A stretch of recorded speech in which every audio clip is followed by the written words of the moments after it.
佢話如果我哋唔私了，有人會受到法律制裁。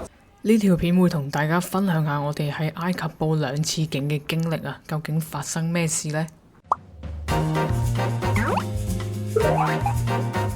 上一集就講到我哋喺盧克索，因為天氣原因坐唔到熱氣球，咁唔死心嘅我哋呢，第二日又嚟多次。我哋又返嚟呢個碼頭又坐船，希望今日可以坐到熱氣球啦。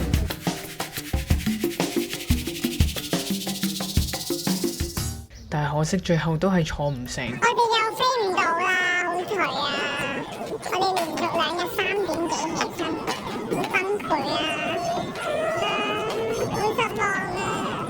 真係好黑仔，但係最黑仔嘅係我哋個朋友唔見咗本 passport。幫你記錄一下嘛，丟護照了，在埃及，你第一次丟護照？第一次。那現在怎麼辦？現在心情就是很沉重，但是又很淡定的那種。我哋而家返房再揾下。我哋將佢間房反轉咁滯，連垃圾桶都抄埋，都係揾唔到。之後我哋就叫司機車我哋去差館報失。A lot tourists missing passport here every day. Yeah, it's no problem. We missing this passport, and he make this paper, okay, and give you this paper, and can you travel anywhere, city to city, country to country. It's okay, and easy. You can travel anywhere. It's no problem. Yeah. 聽司機講到咁簡單，即刻有心情食返個埃及嘅地道早餐啊！埃及嘅早餐 name falafel. falafel。Yeah. 青瓜啊、番茄啊、洋葱啊，真係好健康喎呢個。係咪好似啲三文治啊？係咪似啲 taco？ Walk here. 佢唔係嗰種脆嘅咯，佢係軟嘅咯個皮。It's nice. Yeah. If you take 2 in morning, it's whole day. It's no hungry. That's crazy. Falafel. 好彩我哋最後都順利搞到張報失證明，同埋我想講我哋遇到嘅所有埃及人都係超級 nice。咁後續呢，就係我朋友拎到張報失證明之後，去返開羅嘅中國駐埃及領事館搞返個旅行證咁就得㗎啦。咁因為我同 Bonnie 太唔捨得克加達個海啦，咁所以我哋決定喺埃及留多幾日。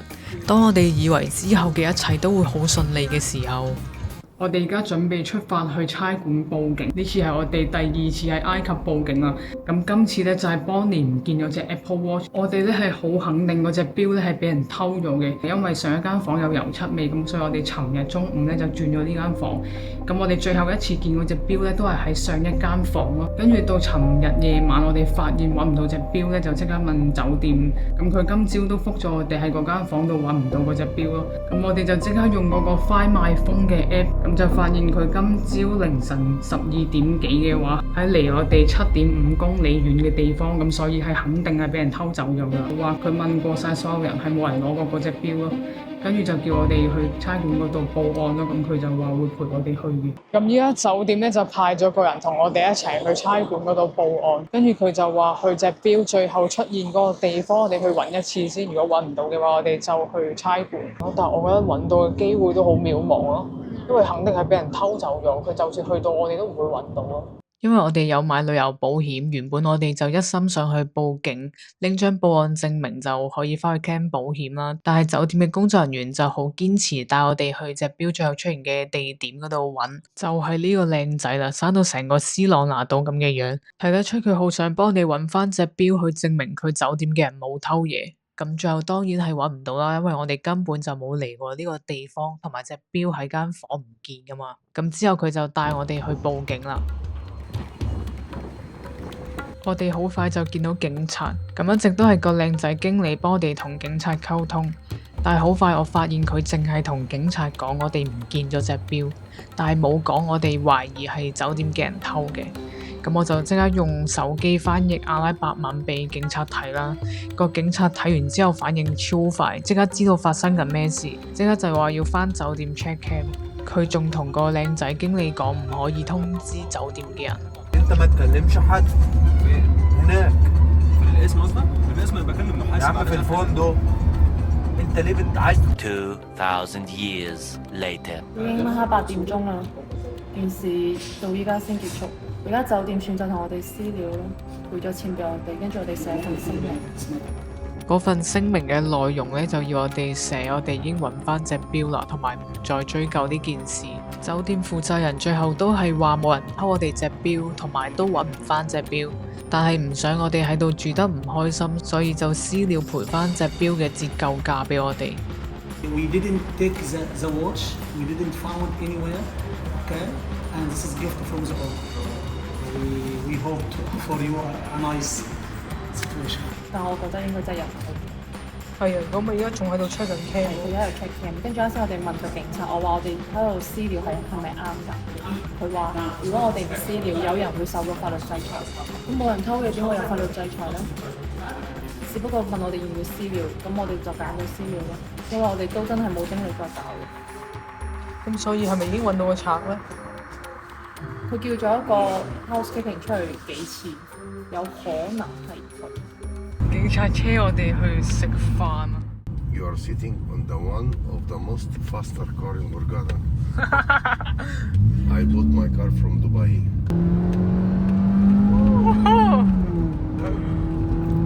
呢度冇限速，100啊喺度揸到。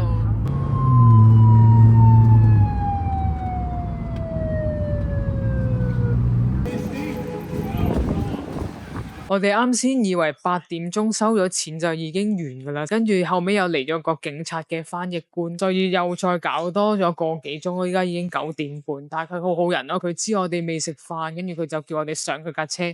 處理我哋呢單案嗰個警察咧，其實佢都好負責任咯，同埋佢係都比較幫我哋呢個遊客嘅，因為佢由頭到尾佢都冇去盤問我哋好多細節，佢係直接相信咗我哋俾佢睇嘅嗰段翻譯。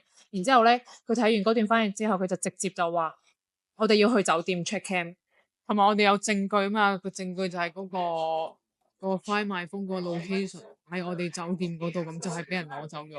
咁邊個攞走咗？佢都唔係蠢㗎嘛，警察。係咯。咁我覺得喺呢件事上面咧，哈利格達嘅警察咧係好負責任嘅。後面佢都調咗好多警官過嚟跟呢單案啦，應該有5、6、7、8個警察一齊嚟 follow 呢單案咯。咁雖然成件事都搞咗好多個鐘，咁最後呢個協商嘅結果咧，其實係無奈嘅，但係我哋都冇辦法唔接受啦。我哋亦都唔想再嘥太多時間喺呢件事上面啦。成個過程當中，我都會覺得企喺警察嗰邊，我會覺得好安心，因為我覺得佢有幫緊我咯。反正就係為警方點讚啦，多謝佢哋啦，佢哋啱先仲車咗我哋嚟食飯啦。幾好食喎，冇介紹錯喎。